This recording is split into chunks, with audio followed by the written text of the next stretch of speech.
17장을 계속 살펴보고 있습니다. 예수님의 마지막 기도이시요. 예수님께서 남아있는 저희들을 위해서 구체적으로 기도하신 내용들이 담겨져 있습니다. 첫 번째는 아버지 하나님과 주님이 하나 되신 것처럼 우리를 향하여 하나 되라라고 그렇게 말씀하시면서 기도하셨죠.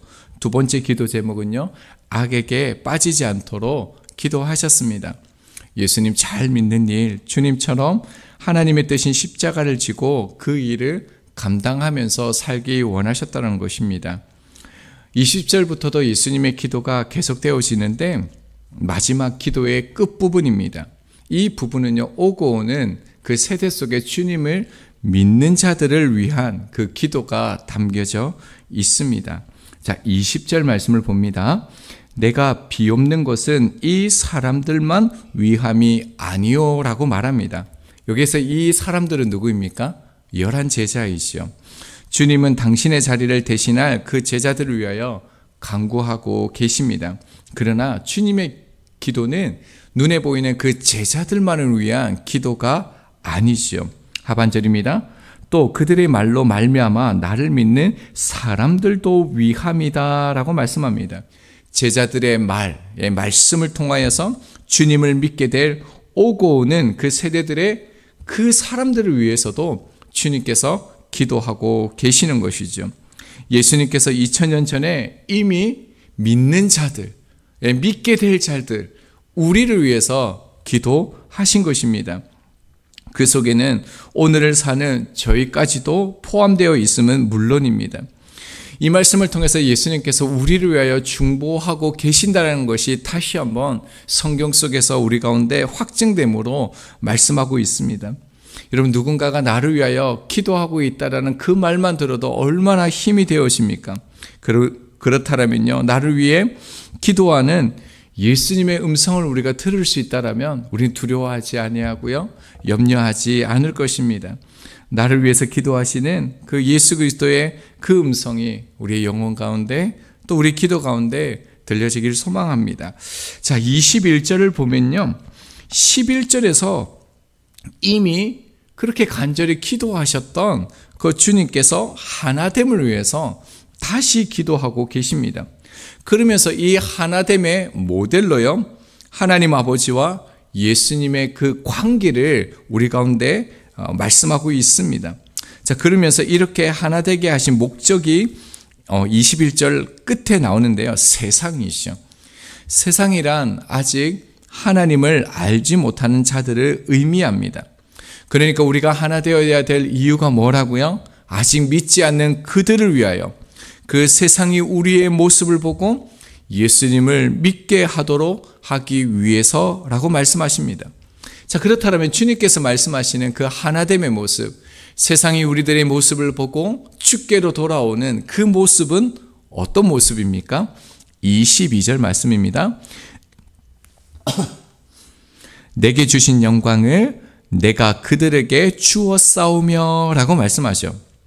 자, 예수님은 하나님께서 자신에게 주신 영광을요, 지금 그들에게, 사도들에게 주었다라고 말씀하고 있습니다.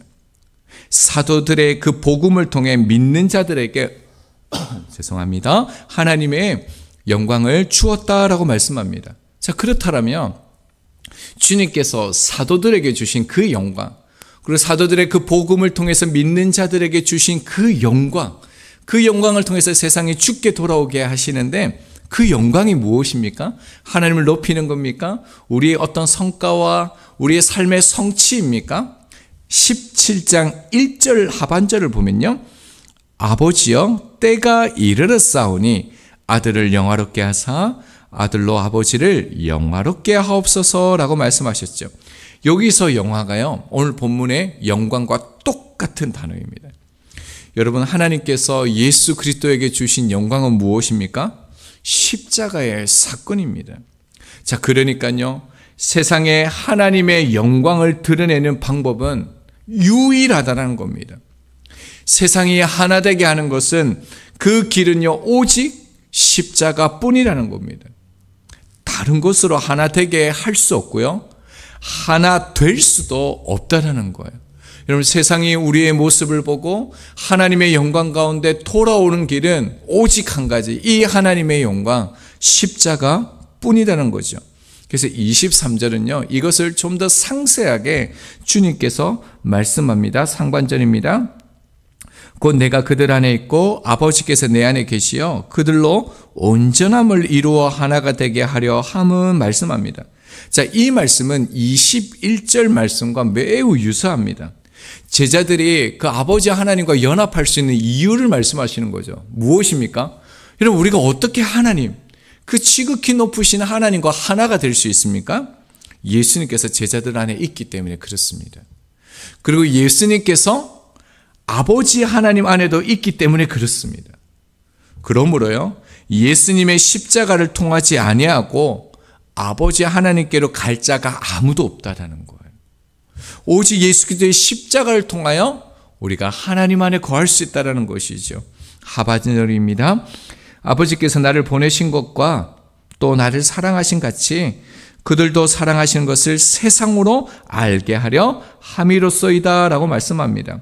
하나님 아버지께서 예수 그리스도를 보내셨는데요, 예수 그리스도를 사랑하신 것처럼 세상에 있는 자기 사람들까지도 사랑하신다는 것을 어떤 방법을요? 다른 방법이 없다는 거예요. 십자가를 통해서 세상으로 알게 하려 한다는 거예요. 오직 그 하나님의 영광이신 그 십자가의 영광을 통해서 세상이 하나님과 하나 되어질 수 있다는 것이죠. 그러므로 믿는 자들은 반드시 하나됨을 가져야 된다는 것입니다. 이것이 오늘 20절에서 23절 가운데 있는 그 본문의 내용인데요. 어떻습니까? 예수님께서 이제 잡혀가시죠. 이제 곧 죽음을 직면하게 될 것입니다. 그 가운데서 기도하실 때 계속적으로 강조하시는 것이 무엇입니까? 하나됨입니다. 여러분, 21절, 22절에 두 번, 23절, 이 짧은 본문 속에서도요, 계속적으로 하나 되어 계속적으로 반복하십니다. 여러분, 이토록 주님께서 죽음을 앞두시고도요, 다른 말씀도 참 많이 하실 수 있을 텐데 이 하나됨에서 왜 이렇게 강조하셨을까요? 그 이유는요, 하나님의 본성이요, 하나됨이기 때문에 그렇습니다. 하나님 안에는요, 하나됨 외에 다른 것이 없습니다. 분열, 나뉘어짐이 없습니다. 하나님은 성삼위일체 하나님이 하나됨으로 존재하시는 것이기 때문에 그렇죠. 또 뿐만 아니라 주님을 믿는 자, 예수 그리스도께서 말씀하신 창세전에 선택한 자, 그들은요, 하나님의 형상으로 만들어진 사람이기 때문에 하나됨을 가질 수밖에 없다는 겁니다. 여러분, 주님을 믿으면 하나 되게 하시는 주의 성령님이 우리 안에 내재하십니다. 임재하시죠. 그래서 여러분, 우리는 믿음을 어떻게 확인합니까? 믿음이 있다 없다를 우리 스스로 어떻게 자각할 수 있습니까? 성삼위일체 하나님이 하나이신 것처럼요, 하나됨을 확인시켜주는 것이 중요한 믿음의 증거가 되는 것이죠. 예수님과 그 하나님께서 서로가 서로 안에 있다라고 21절, 22절, 23절 계속적으로 말씀하셨죠. 여러분, 이것은 공간적으로 한 장소 안에 머물다라는 그런 의미가 아닙니다. 하나님께서 함께 계시고 하나이시다라는 이 의미는요, 상호 내재의 의미를 말하는 것입니다. 상호 내재가 뭡니까? 독립적인 존재, 한 위격이지만요, 이 세 위격이 어떻게 해요? 하나의 존재를 이룬다라는 겁니다. 그래서 성삼위일체이죠. 신비입니다. 자, 그러나요, 이처럼 믿는 자는요, 우리 스스로가 각자가 어떻습니까? 개개인의 독립적인 인격체입니다. 각 사람마다 성품, 성격, 그 특징을 가지고 있습니다. 그러나요, 우리는 하나의 공동체적 존재가 되었다라는 것입니다. 참 놀랍지 않습니까? 그런데요, 이것은 새로운 개념이 아닙니다. 여러분, 우리가 회복해야 할 원래 하나님의 형상인 것이죠. 여러분, 하나님께서 우리를 지으셨을 때 하나됨으로 창조하셨다라고 말씀합니다. 그렇기 때문에 우리들은요, 조금 관점을 바꿔야 될 말씀이 무엇이냐면, 내 이웃을 내 몸과 같이 사랑하라는 것은 이미 실현된 상태라는 거예요. 여러분, 내 몸과 어떻습니까? 내 이웃은 이미 하나라는 거예요. 왜 그렇습니까? 이미 나와 너는 구분되어지지만 한 몸이기 때문에 그렇습니다. 그래서 이웃을 사랑하는 것은요, 내 몸을 사랑하는 것과 똑같은 것이 되기 때문에 그렇습니다. 그리스도인은 성경책을 들고 성경을 말하는 사람이 아닙니다. 어떤 분이 윤 전 대통령이 다 이기고 돌아왔다라는 말에 예수님 같다라는 말을 했습니다. 이 말을 한 분은 가는 곳마다 성경책을 끼고 들고 다닌다라고 말합니다. 이 말을 듣고 한 목사님이 이렇게 말씀하셨습니다. 겉으로는 경건하게 보이나 경건함의 능력은 부인할 것입니다. 그대는 이런 사람들을 멀리 하십시오. 디모데후서 3장 5절 말씀을 인용하셨습니다. 분명한 것은 믿는 자는요, 성경을 들고 주일날마다 예배당에 나오는 사람이 아닙니다. 하나됨을 이루어가는 사람입니다. 그리스도 안에 있는 사람들은 하나 되게 하는 영을 가졌습니다. 하나님을 본 사람은 하나됨을 이룹니다. 하나님의 사람은 절대로 분열시키지 않습니다. 왜냐하면 분열은요, 사탄이 하는 일이기 때문에 그렇습니다. 여러분, 이 말씀이 지금 이 시대를 살아가는 저희들에게 너무 이상적인 얘기입니까? 실제로 이게 가능하겠습니까? 예, 그래서 주님께서 말씀하신 것입니다. 20절 중간 말씀에 보면요, 그들의 말로 말미암아 세상이 알게 되고 하나됨을 이룬다라고 말씀하죠. 여러분, 여기에서 말은요, 세상의 가치가 아닙니다. 세상의 말이 아니라 세상의 방법이 아닙니다. 여기서 사도들의 말은요, 로고스라는 단어를 썼습니다. 오직 말씀이라는 겁니다. 여러분, 말씀을 통해서 이 일이 일어날 수 있음을 주님께서 말씀하시는 것입니다. 실제로 그것이 성경 속에 기록되어져 있습니다. 우리에게 믿음이, 구원이 어떻게 주어졌습니까? 태초에 말씀, 로고스가 있었습니다. 하나님은 말씀으로 천지를 창조하셨고, 말씀이신 주님이 육신이 되어 이 땅에 오셨죠. 주님이 아버지의 말씀을 주셨고요, 그리고 그 말씀대로 십자가의 육신을 찢으심으로 구원의 길을 여셨습니다. 그리고 아버지의 하나님의 진리 말씀을 들은 자들이요, 예수님을 믿었고요, 그리고 그 말씀을 전했더니 예수님을 믿게 되었습니다. 그래서 주님의 말씀이 우리 속에 거해서요, 우리가 어떻게 되어집니까? 이 말씀을 통하여서 주님과 하나 되는 것입니다. 여러분, 하나됨은 세상의 다른 말이나 가치로, 방법으로 되어지는 것이 아니라 말씀의 역사입니다.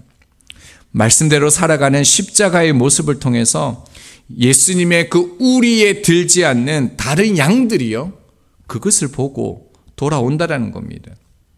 그렇기 때문에 자기의 생각과 인간적인 방법을 내려놓고 말씀 앞에 엎드릴 때요, 그 말씀이 주님과 함께 하나 되고 우리 모두가 하나 되게 되는 것입니다. 그러므로 우리가 더욱더 하나님의 말씀 앞에 서야 되는 것이죠. 그리고 또 하나, 어떻게 이런 일이 하나됨이 세상에 일어날 수 있을까? 또 한 가지 방법을 주님께서 말씀해 주셨습니다. 이렇게 하면 너희들이 하나됨을 이룬다라고 말씀합니다. 그것은요, 주님처럼 기도하는 것입니다. 이런 구절에서 우리가 보았을 때 주님께서는 분명히 제자들을 위해서 그렇게 간절히 기도하셨습니다. 그런데 이 기도가 어떻게 바뀌어집니까? 20절 말씀을 다시 봅니다. 내가 비옵는 것은 이 사람들만 위함이 아니요 하반절입니다. 나를 믿는 사람들도 위함이니. 여러분, 주님의 기도가 바뀐 걸 보셨습니까?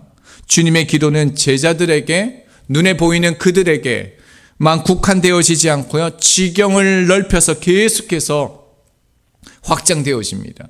그래서 주님께서 마태복음 28장 19절에요. 그러므로 너희는 가서 모든 족속을 제자로 삼아 아버지와 아들과 성령의 이름으로 세례를 베풀라라고 말씀하셨습니다. 여러분, 주님의 기도는요, 눈에 보이는 그들에게 국한되어지지 아니하고 모든 민족과 열방, 믿지 않는 사람들을 위해서 기도함으로 그 기도의 확장을 두셨다라는 것입니다. 여러분, 주님의 기도는 그 연약한 제자들 뿐만 아니라 여러분, 십자가형을 지휘하게 될 백부장까지예요. 그뿐만 아니라 나무에 달려 죽은 가짜 메시아라고 저주를 퍼붓고 믿는 자들을 죽였던 그 사울을 향해서도 그 주님의 기도는 확장되었고요. 그뿐만 아니라 여전히 흔들리고 넘어지고 죄 가운데 짓눌러 사는 우리를 향하여 2000년 이후에 우리를 향하여서도 주님의 기도가 확장되어졌다는 것입니다. 여러분, 우리는 이렇게 기도할 때 우리 안에 이 놀라운 하나됨을 이룰 수 있는 것이죠. 여러분, 주님의 기도도 아직 응답되지 않는 기도가 있다라는 것을 아십니까? 그것은 하나됨입니다. 우리 시대에 우리가 살아가는 이 세상을 보면요, 우리의 현실은 너무나 이 하나됨과 정반대로 가고 있는 것이 맞습니다. 여러분, 교회는 하나됨을 이루고 있습니까? 여러분, 교회가 더 나누어지고 있는 것, 분열되어지고 있는 것이 우리의 현실이 맞습니다. 여러분, 그렇기 때문에 주님을 따르고 주님을 믿는 저희들을 향하여 주님께서 말씀하시는 것이 무엇입니까? 저희들은 지금 눈에 보이는 사람들뿐만 아니라 언젠가 믿게 될 그들을 생각하면서 우리는 신앙생활 해야 된다는 것입니다. 저희의 용서와 사랑, 섬김과 기도가 그들에게까지 확대되어지고요, 연결되게 해야 되는 것이죠. 그때 우리는 이미 2000년 전에 기도하신 예수님처럼 살게 되는 것입니다. 여러분, 22절에서 주님은 저희에게 하나님의 영광을 주었다라고 말씀합니다. 여러분, 이건 완료 시제가 되었습니다. 완료 시제로 사용되어졌다라는 것은요, 이제 사라지지 않는다라는 거예요. 이것을 빼앗을 수 없다라는 거예요. 여러분, 주님 안에 있는 우리는요, 세상에 속한 자가 아니라 하나님께 속한 자라는 겁니다. 그래서 하나님의 영광을 반드시 드러내면서 살아갈 수밖에 없는 인생이라는 거죠. 근데 여러분, 우리 안에서 하나님이 드러내지 않는다? 여러분, 하나님의 영광이 드러내지 않는다? 그럼 우리의 인생이 어떠하다라는 것입니까? 여러분, 주님께서 십자가를 앞두시고 이 기도를 하셨는데 저희도 우리를 넘어지게 하고요, 힘들게 하는 이들을 위하여 이 세상을 위해서 기도하지 않을 수 있겠습니까? 세상 사람들이 볼 때 예수 믿는 사람들을 말할 때요, 어떻게 저렇게 살아갈 수 있는가? 어떻게 저렇게 용서할 수 있는가? 어떻게 저렇게 사랑하면서 살아가고 섬기고 나눌 수 있는가? 이 말을 듣는 게 얼마나 어렵습니까? 하지만요, 포기할 수는 없는 것입니다. 주님께서 이것을 위해서 잡히시기 직전까지 기도하셨다는 것을 기억하고 훈련해야 합니다. 새벽에 저희들 하나님 앞에 나와서 말씀 앞에 섰는데요, 더욱더 말씀으로 충만하기를 원합니다. 그리고 더욱더 깨어 하나님 앞에 기도함으로 십자가를 버리고 모른다고 부인하는 것이 아니라 오히려 주님이 지신 그 십자가를요, 더 꼭 끌어안고 사랑하고 그 십자가를 지고 나아감으로 우리를 통하여 그 하나됨을 이루는 그 신앙생활, 그 삶을 살아가는 저희들이 되기를 소망합니다. 함께 기도하겠습니다.